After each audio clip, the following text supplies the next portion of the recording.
What's up, everybody? Welcome back to the Good Dads Podcast. I'm your host, Gerald, Mr. BPOZ, as always.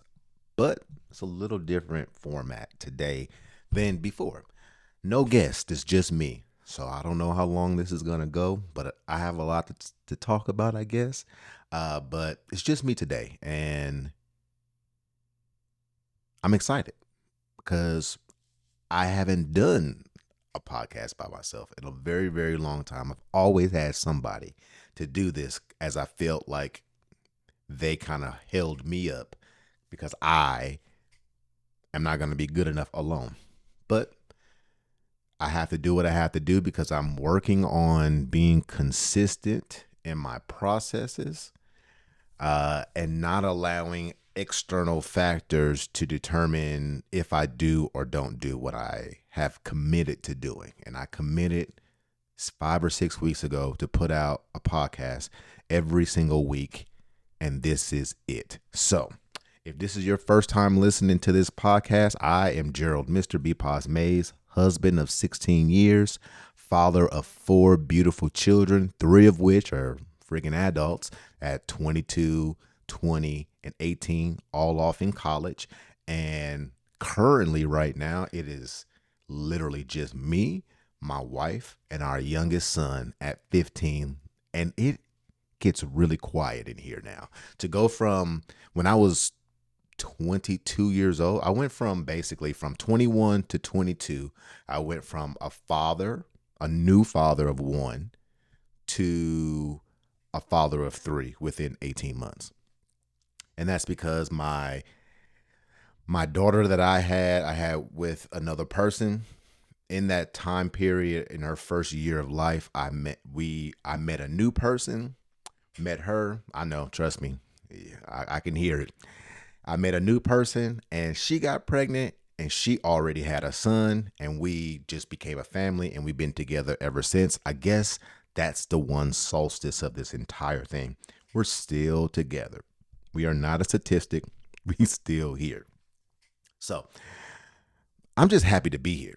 I'm pushing it right now because although I'm trying to be consistent, the crazy doubt shows up when my person that was supposed to be on the show canceled. I basically wrote it off and was like, well, I'm not going to do one. And I termed this idea that no, Gerald, you're supposed to be consistent. You have to be consistent. You do what you're supposed to be doing. If you want success out of this, you have to do it.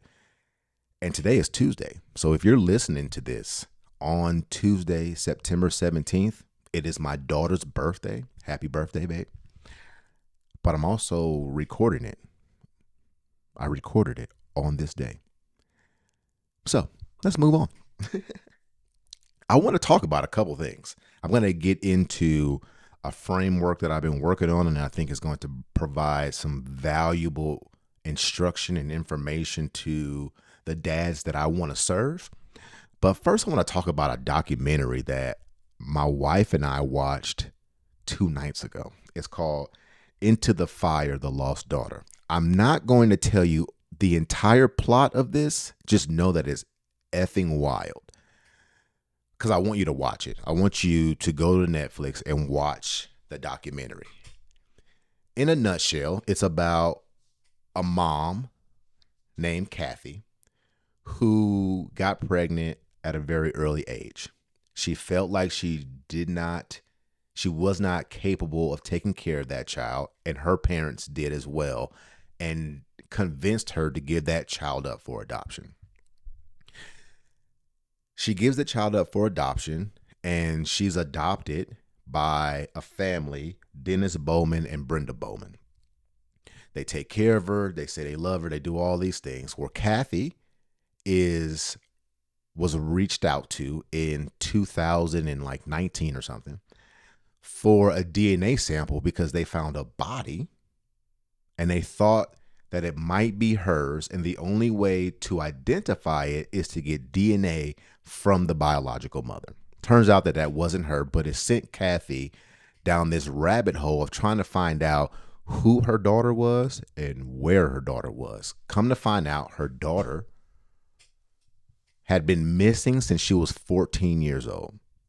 So this is 20 years later, 20 years after she was reported missing, that the biological mother is then inserted back into her daughter's life sphere, so to speak. And the process that she goes to find out what actually happens to her daughter is freaking crazy. And I highly suggest that you go watch this documentary because it is freaking crazy. But the reason why I'm bringing that up is because there's a dynamic in that I've seen play out online, that I've seen played out even within the documentary amongst the people, is that Kathy, the biological mother who gave her daughter up for adoption, is now putting pressure on the adopted family. And I bet you can guess what the argument is, right? It is, you aren't the mother because you gave her up. And although Kathy throughout the documentary is extremely gruff and rough around the edges, I absolutely adore her personality and how she went about finding out what was going on with her biological daughter. And it makes me wonder, how connected are we to our children, even if we don't raise them? And I ask these questions from a multitude of different spaces in my own life. I am a father of a son who isn't biologically mine, and I have taken the mantle of raising him since he was 2 years old. I'm not saying that his dad wasn't in the picture. He just wasn't as consistent in his life throughout his upbringing as I was, for whatever reason. I also have a daughter, as I mentioned before, I have a daughter who throughout her upbringing spent half of the week with me and half of the week with her mother.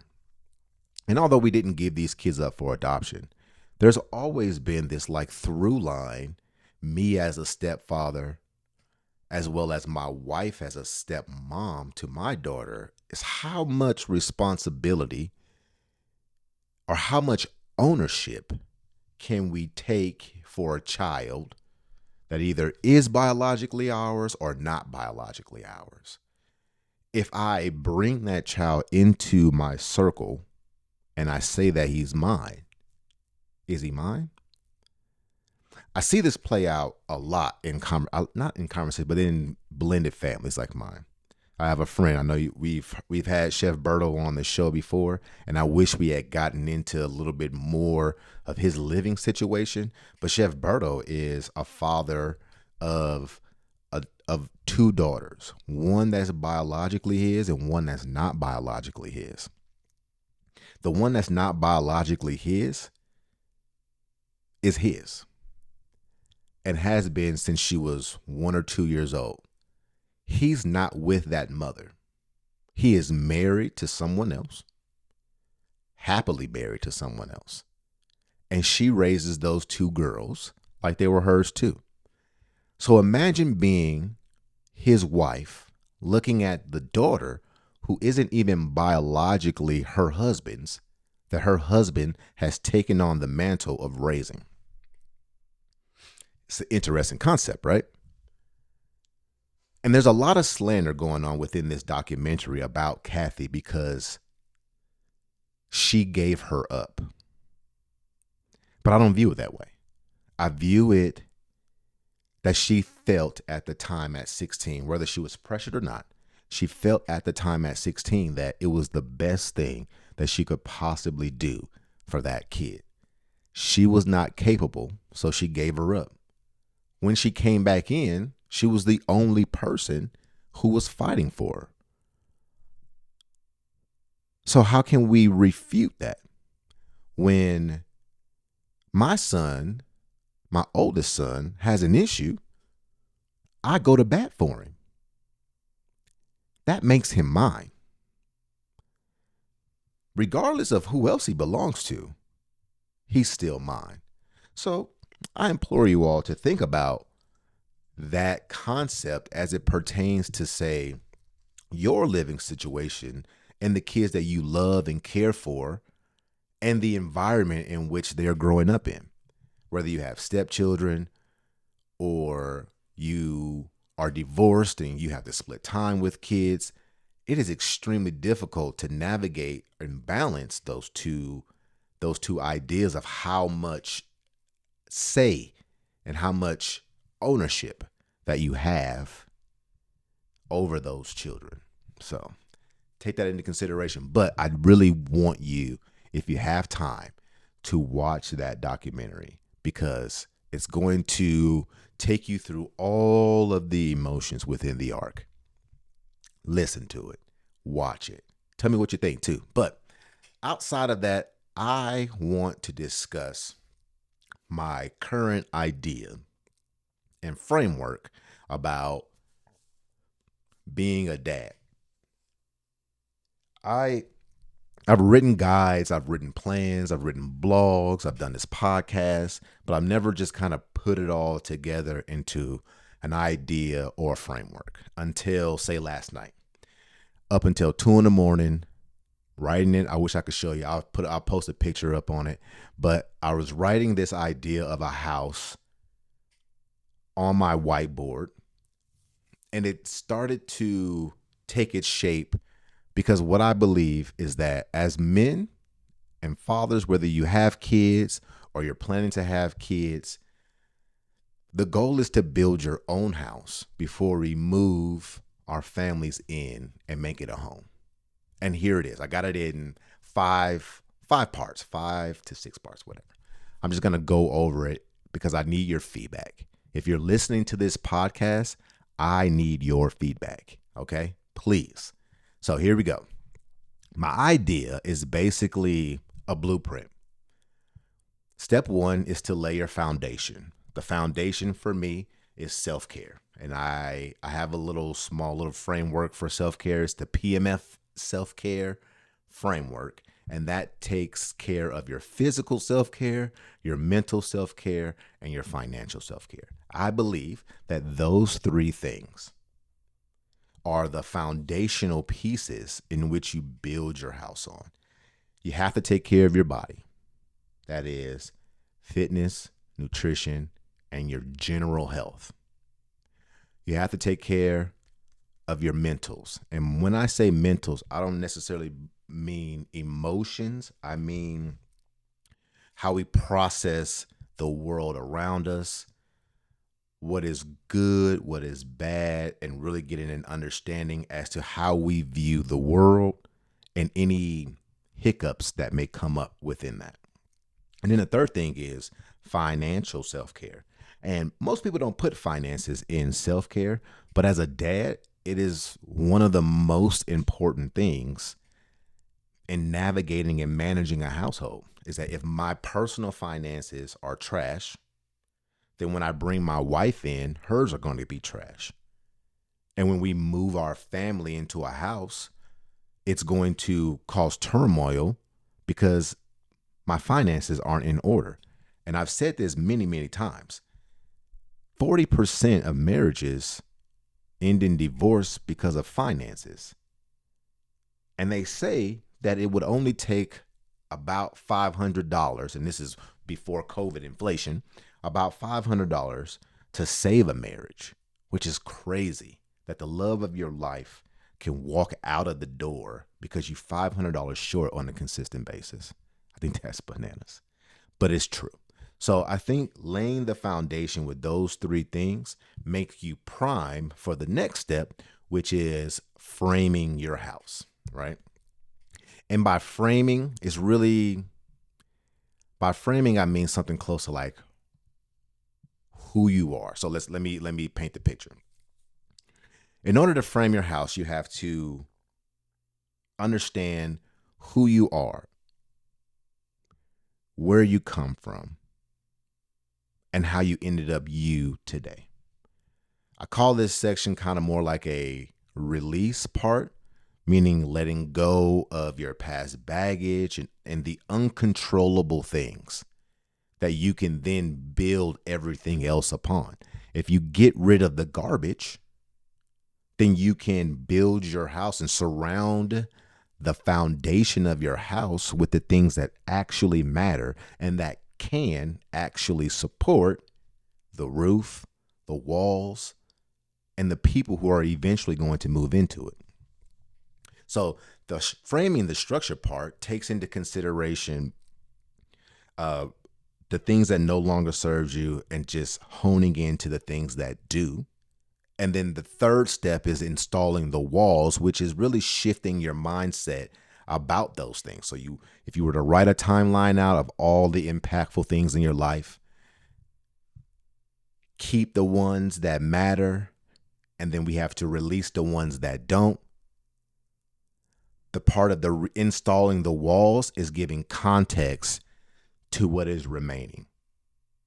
So the walls represent protection and support. By reframing your thoughts and changing your perspective, you create an internal environment that supports resilience and strength. And once we have that, then we could put the roof on, which is our reinforcement, our boundaries, our protection. We build boundaries and consistency with those healthy habits. The roof shields everything beneath it. By reinforcing your boundaries and maintaining consistent, healthy habits, you protect the progress you've made and can continue building the rest of your structure. And then the fifth step is that you open the door, which is you respect what you've built and you repeat the process in the areas that maybe you have to reconfigure some of your walls. Maybe you have to take out some of the framing because you found out that it wasn't actually beneficial. Once we get there, then and only then do we move in. And once we move in, we can build the other tools like what it takes to be a good father and fatherhood and husband and being married and manhood and being a better man in our communities. But none of that can actually be fulfilled if you don't first build your own house. And I think that is extremely important that you build your own house first. So, like I said before, if you are listening to this and you have an understanding of what I'm saying and what I said is clear, then I'd really like your input. I'd really like to hear what you have to say about it. It's an amazing thing to me. The Good Dads Club is something that I want to put together for dads. So, podcast done. Short one today. Thank you for listening. And please, I would love to hear what you have to say. Y'all have a great day. Till next week, good dads.